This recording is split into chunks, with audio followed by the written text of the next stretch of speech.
there are different types of people out there in the world. If you're the kind of person who needs to wave around a flag and be head over heels for a statue, then your world is too small, especially icons that represent oppression and racial hate. I really wouldn't uphold a flag that lost in a war whose side was trying to keep people slaves. That's what the Civil War was about. The southern states needed slaves to keep their economy going. When Donald Trump addressed the nation about Charlottesville, he should have condemned the neo-Nazis, the KKK, and other white supremacy groups. The hate groups showed up armed with guns, riot gear, and shields because they knew exactly what they were there to do. And Trump's comment about violence either way. In the Civil War, both sides were violent, but one side were the good guys trying to free people from being slaves. Violence is bad, obviously, but it doesn't mean there isn't a good and a bad. The night before the protests, white nationalists were chanting blood and soil, phrases the Nazis used as a mantra. They were screaming, "Jews will not replace us.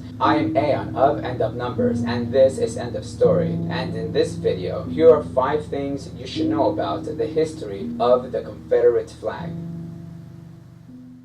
Number 5. The origin of the Confederate flag. The symbolism of the flag is simple and straightforward. It represents the Confederate side of the war, the stars and bars which the Confederate Congress had adopted in March 1861 because it resembled the once beloved stars and stripes. It proved impractical and even dangerous on the battlefield because of that resemblance. The problem was what compelled Confederate commanders to design and employ the vast array of other battle flags used among the Confederate forces throughout the war. Battle flags became totems for the men who served under them, for their spirit to corps, for their sacrifices. They assumed emotional significance for soldiers, families, and their descendants. By 1862, many Southern leaders scorned the stars and bars for the same reason that had prompted the flag's adoption the year before. It closely resembled the stars and stripes. As the war intensified and Southerners became Confederates, they weaned themselves from the symbol of the old Union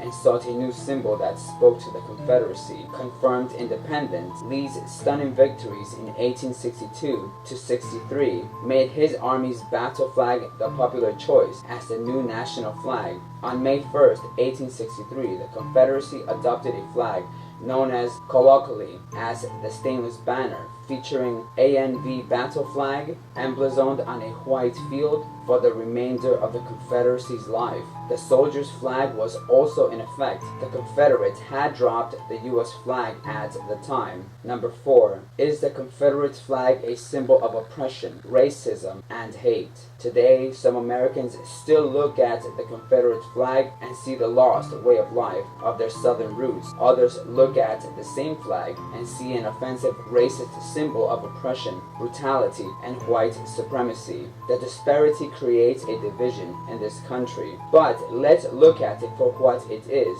The Confederate flag symbolizes mostly slavery. The Civil War happened because the United States Congress was pushing for the end of slavery. The flag also represents anti-American and anti-constitutional ideals. It is the very definition of treason, to overthrow, to betray a sovereign nation, because people who uphold the Confederate flag cannot and must not call themselves patriots. The definition of patriot is as follows: a person who vigorously supports their country and is prepared to defend it against enemies or detractors. I see people who love to wave the Confederate flag, claiming they love their country, and they are all pro-Constitution. They support the U.S. military, which cannot be true if they're supporting the Confederacy. An idea that lost and died a long time ago. People who use the Confederate flag and wave it around as Southern pride are just ignorant. The Confederate flag represents the South's defeat to the North,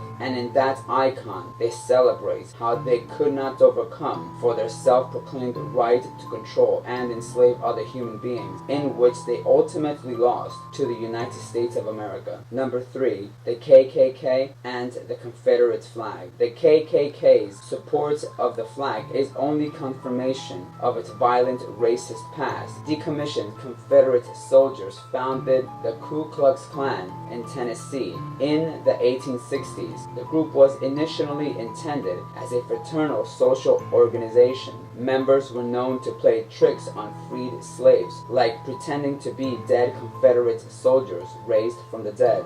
But the group's antics quickly escalated into violence and murder. By 1870, Congress passed several enforcement acts aimed to suppressing the KKK's tactics of violence, intimidation, and interference, seeking to protect black Southerners who were registering to vote, voting, serving on juries, and holding political office. Many consider the Ku Klux Klan America's first true terrorist group, according to both Cunningham and Hagu. In the 50s and 60s, the flag began to fly all over state houses and city halls in the South, and was embedded in state flags and other official state symbols. But the flag also began to appear in far more disturbing places. Klan rallies at the time of the murder of the civil rights activist Viola Lucio, who was killed after the Selma to Montgomery March. There were Klan rallies anywhere from 500 to 5,000 people happening somewhere in the South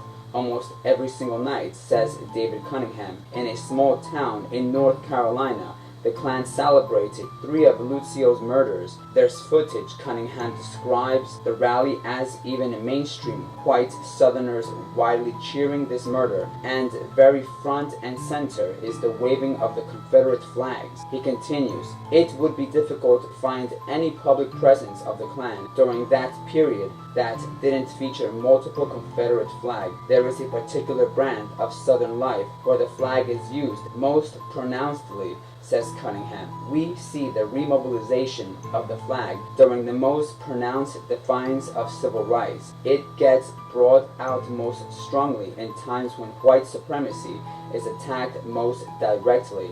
Senseless racial violence the group has always celebrated. The Confederate flag just happens to be one of their symbols. Number 2. Why do the neo-Nazis use the Confederate flag along with the KKK and other white supremacy groups? Neo-Nazis also use the Confederate flag because it symbolizes to them the oppression of black people, along with their primary flag, the swastika, their direct and unambiguous symbol, colors of hate and adoration to its founder, Adolf Hitler. It's not too difficult to see the Confederate flag and the swastika flag are icons of racial, radical hate and oppression. You can just Google pictures of KKK members giving the Hail Hitler salute and neo-Nazis waving Confederate flags around, while both the Confederacy and Nazi Germany waged war to defend white supremacy. The two symbols were mostly kept apart for decades after World War II. How those two symbols of white supremacy have come to overlap tells us a great deal about how white racist extremists developed in the 1930s and 40s. Southern whites who supported Jim Crow's racism fervently opposed the Nazi regime. Some Nazi leaders were intrigued by Southern racial politics. On the eve of the Operation Barbarossa, a major German offensive against Soviet Union, Joseph Goebbels apparently passed the time by watching the German release of Gone with the Wind. But for the most part, Southern whites did not reciprocate this interest. Southern Democrats in Congress were the quickest to support military action in Europe. As early as 1939, public opinion polls found that support of the Allies, including the possibility of U.S. military action, was strongest among Southern respondents. Southern newspapers too opposed the Nazis and rejected comparison between the German regime and their own region's racial politics. By 1944, for example, just 20% of Southern whites agreed that Negro blood was the same as white blood. Southern members of Congress who supported intervention were often the same ones who limited liberalism during the New Deal, ensuring that social programs let states' localities discriminate against black Southerners. Number 1. Who was Robert E. Lee? Robert E. Lee was the leading Confederate general during the U.S. Civil War and has been venerated as a heroic figure. Robert E. Lee came to military prominence during the U.S. Civil War, commanding his home state's armed forces and becoming General-in-Chief of the Confederate forces. Lee got the chance he had been waiting for his whole military career when the United States went to war with Mexico. Serving under General Winfield Scott, Lee distinguished himself as a brave battle commander and brilliant tactician.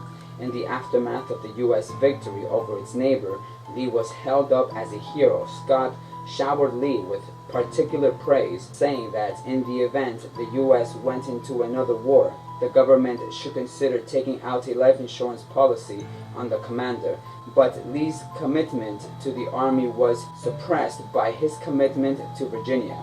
After turning down an offer from the President, Abraham Lincoln, to command the Union forces, Lee resigned from the military and returned home. While Lee had misgivings about centering a war on the slavery issue, after Virginia voted to secede from the nation on April 17, 1861, Lee agreed to help lead the Confederate forces. From July 1st to the 3rd, 1863, Lee's forces suffered another round of heavy casualties in Pennsylvania.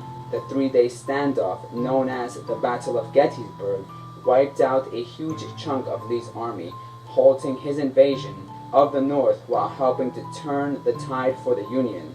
Saved from being hanged as a traitor by the forgiven Lincoln and Grant, Lee returned to his family in April 1865.